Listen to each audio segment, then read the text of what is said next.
right to peacefully protest and to help those who are in need. These are the rights that we have had since the creation of the United States and our Constitution. As Generation Z continues to add more to the list of eligible voters, it also continues to add to the population of activists. Right now, more than ever, the youth of our nation are playing a huge role in causing change for the better in our world. Over the next half hour, you'll hear about two types of activism, demonstrative and volunteering. And I'll be joined by two youth activists from right here in Milwaukee who use their voices and talents to try and create change. So stick around, because empowering our youth starts right now.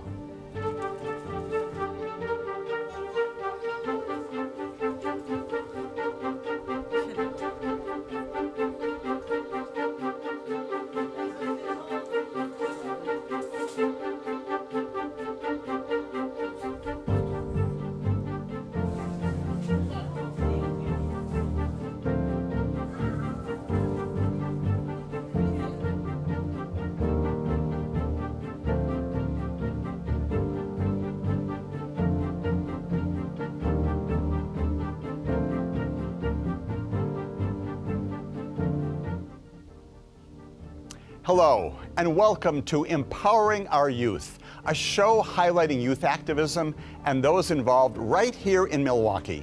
My name is Jim Santel. Milwaukee has been the home to several demonstrations and rallies over the last decade.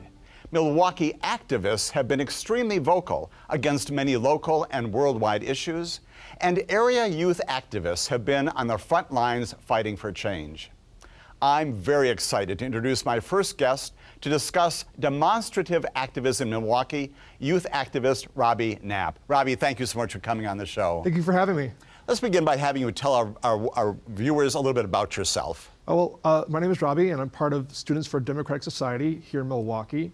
I'm also part of the Milwaukee Alliance Against Racist and Political Repression. I started getting involved in activism just a little bit before Roe v. Wade got overturned. And I've been part of March on the RNC, March on the DNC. I'm also just very active in the local organizations that are going on here. Many wonderful things you're involved in.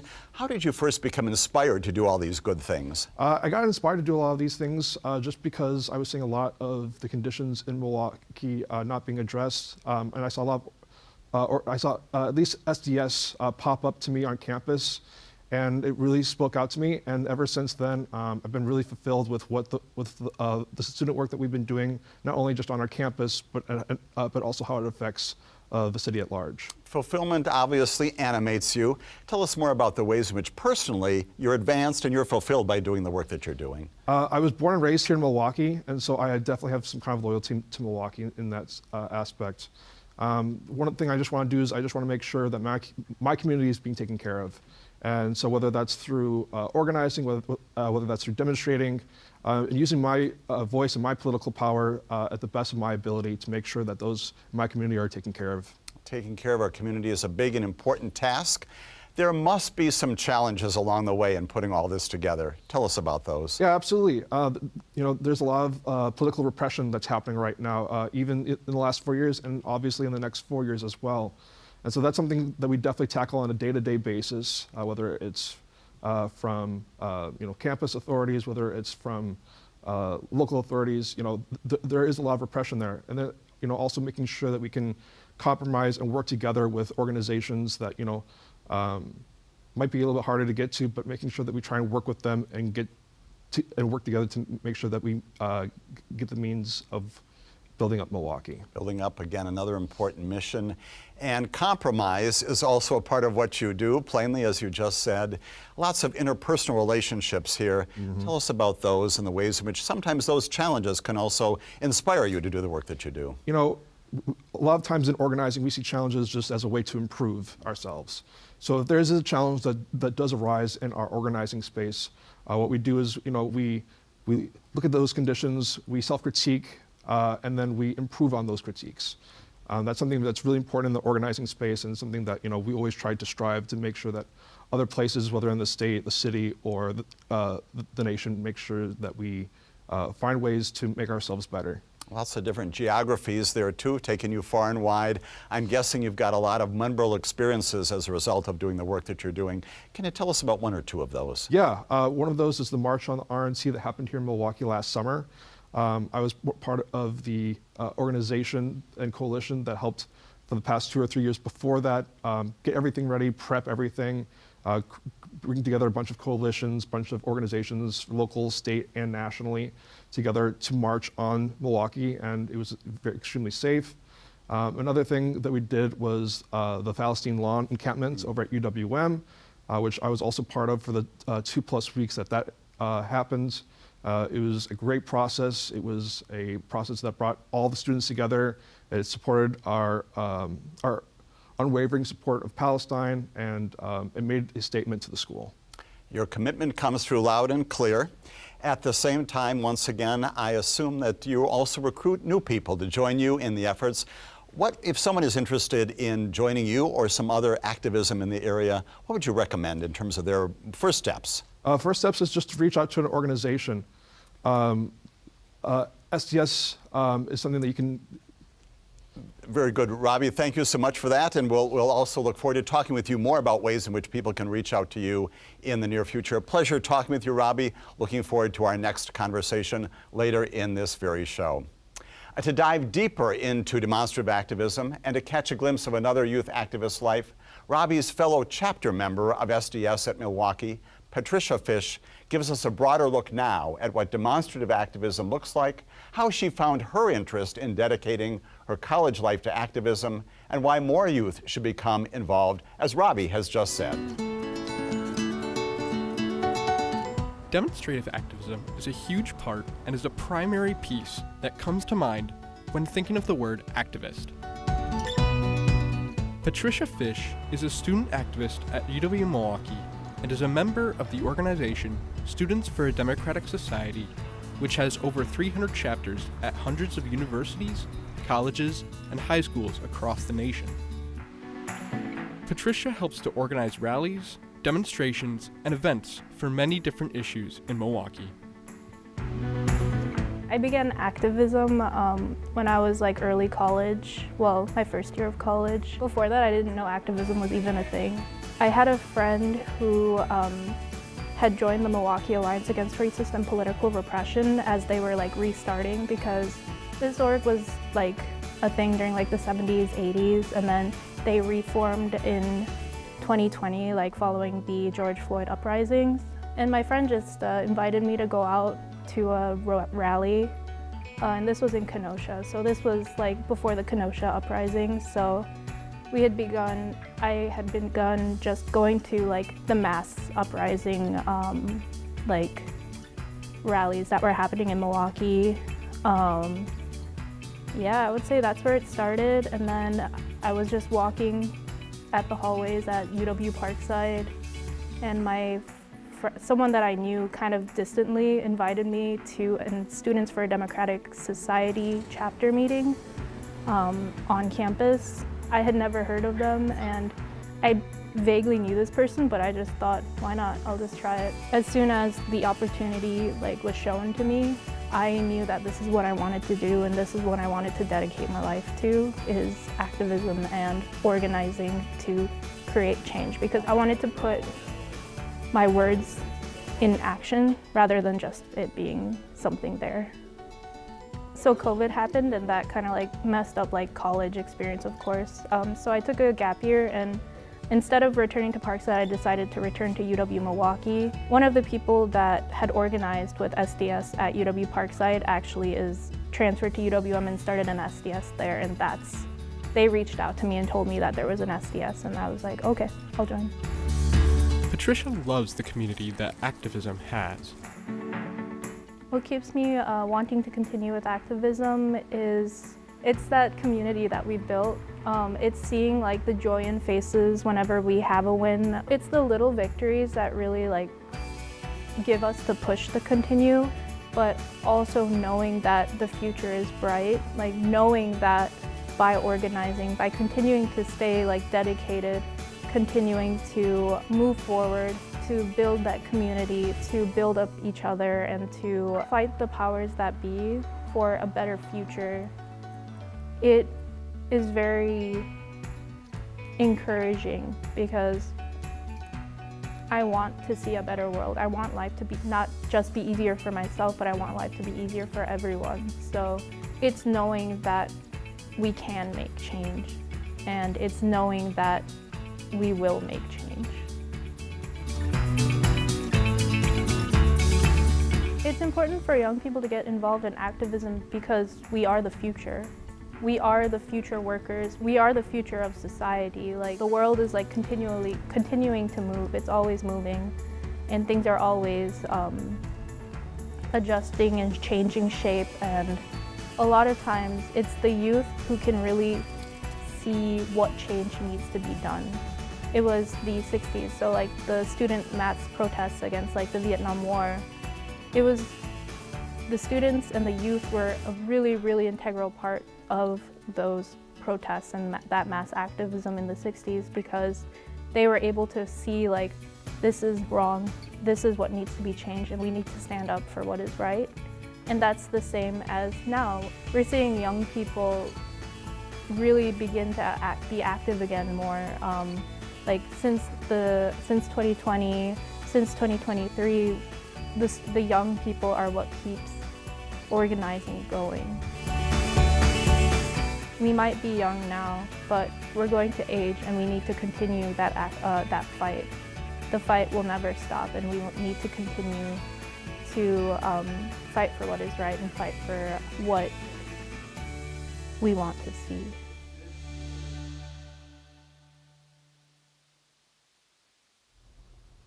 Youth involvement in demonstrations and rallies is vital, and it's great to see that youth are ready to stand up for those around them.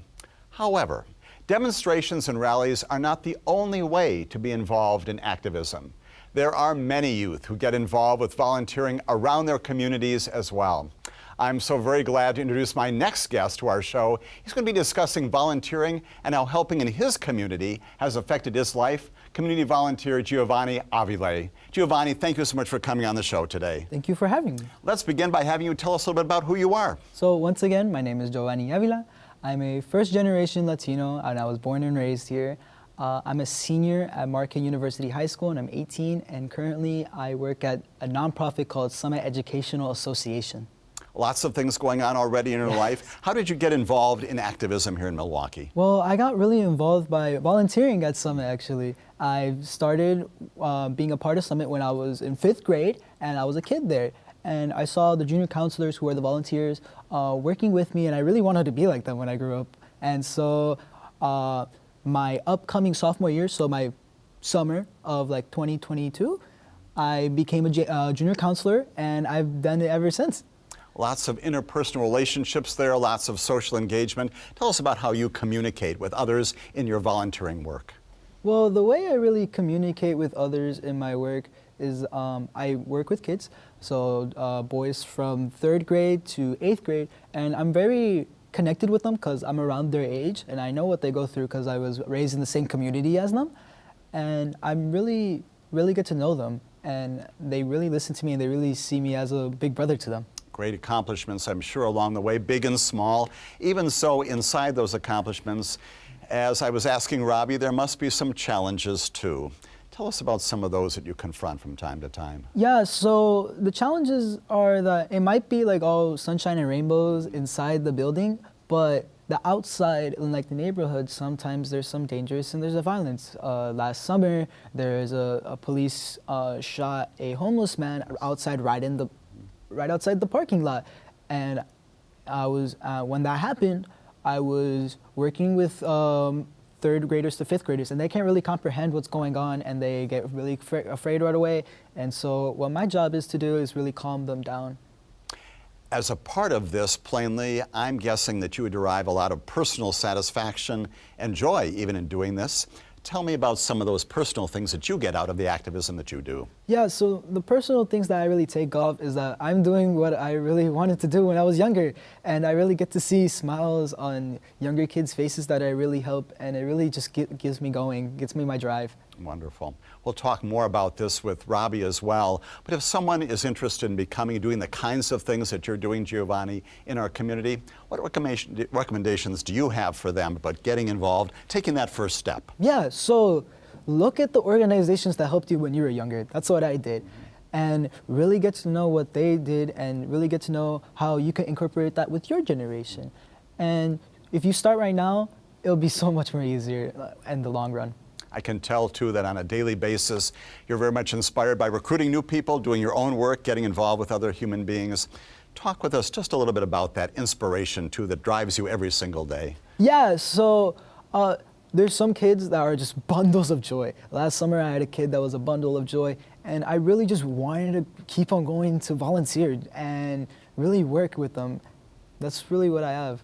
Giovanni, that is terrific, and we'll look forward to talking with you more about that important work that you're doing here in Milwaukee, along with Robbie, as we continue our program here on this wonderful discussion about volunteering and activism. Final question before you go, and that is just what is next for you personally? What is next for me? Well, college, really. Very good. I'm gonna major in finance and economics, and so far it's all the Jesuit schools, and I'm hoping to get to Marquette University. Best wishes to you in that, Giovanni, as well. Thanks so much for joining us on this program. Again, we'll talk with you more about that in just a little while. Giovanni, thank you so much for being with us. As we continue with our program right now, I'll tell you once again that volunteering has so many sides to it. With the ability to volunteer, as Giovanni just said, at a local food pantry, or even a larger type of location like the Salvation Army, there are so many ways to get involved in our community.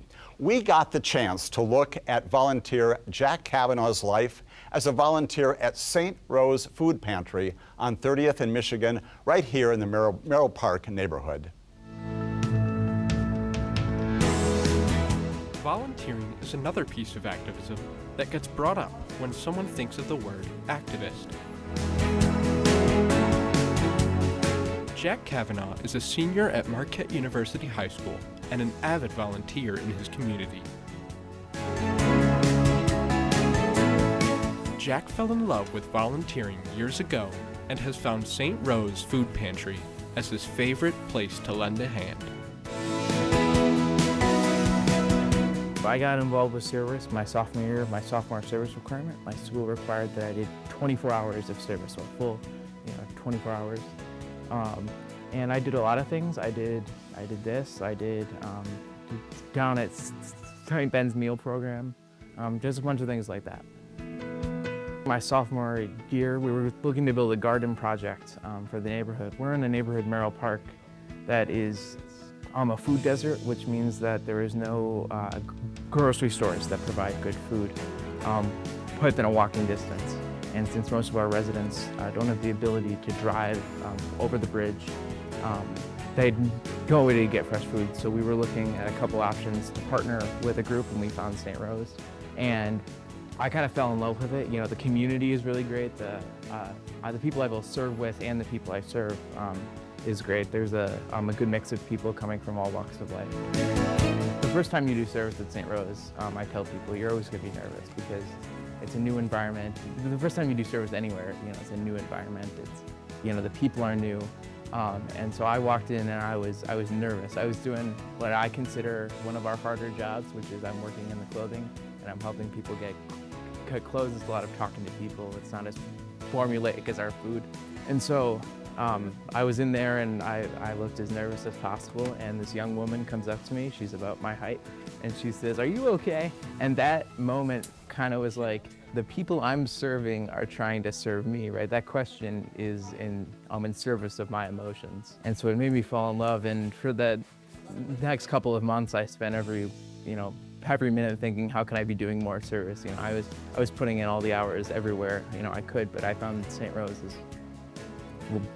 was the community that I kept coming back to. But it was definitely the people that kept me coming back. St. Rose only opens its doors the second and fourth Tuesday of every month. However, Jack is there every week, making sure that the food pantry is stocked and ready to go. Young people can definitely get involved by reaching out. And I can't think of a single food pantry or a single meal program that wouldn't love to have a young person there. And it's because it's mostly because you can carry things, right? A lot of food pantries are staffed by older people because they're the ones that have the time, but they're in need of younger people because they're the ones that have the energy. If you reach out, they'll definitely help you get to a spot where you can help out. I would never be as concerned about social change if I wasn't in the food pantries working. I'll take you back to my first experience with that St. Ben's meal program. And with me in that group, the only reason almost all of us are still doing service now is because we experienced, we met the people, we talked to the people who've been doing the work for a long time. That's the best way. Advertising, it is good, but the only way you're gonna get people to stick with it is if they do it. What I see the most success in is people trying to stay with service need to really work at it. It's not easy. It's not easy, but finding places that are more your style help. So I work at St. Rose because I really like the inner city and I like to work with, those kinds of people who are coming from neighborhoods that I live in. There are people that, have a gift for working with children, and so they go and they work with children, right? It's really finding your almost niche in the service community. There's so many of us, and there's a drive to make change. We're the first generation, I think, in a while that's really been trying to make big changes in our communities.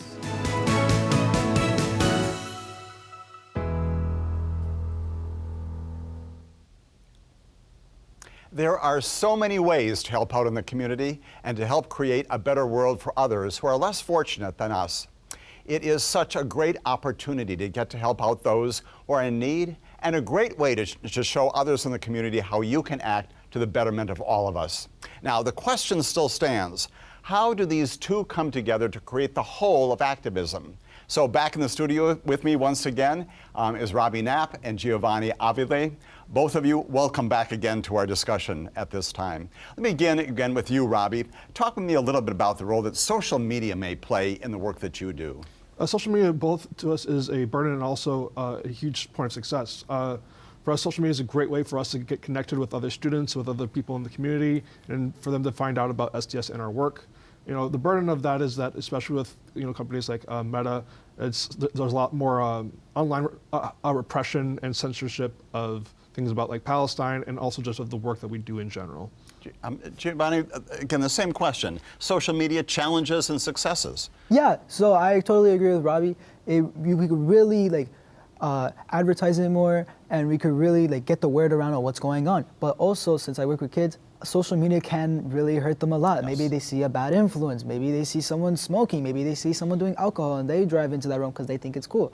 And I feel like that our job as activists is to show the younger generation that that's not a really cool thing.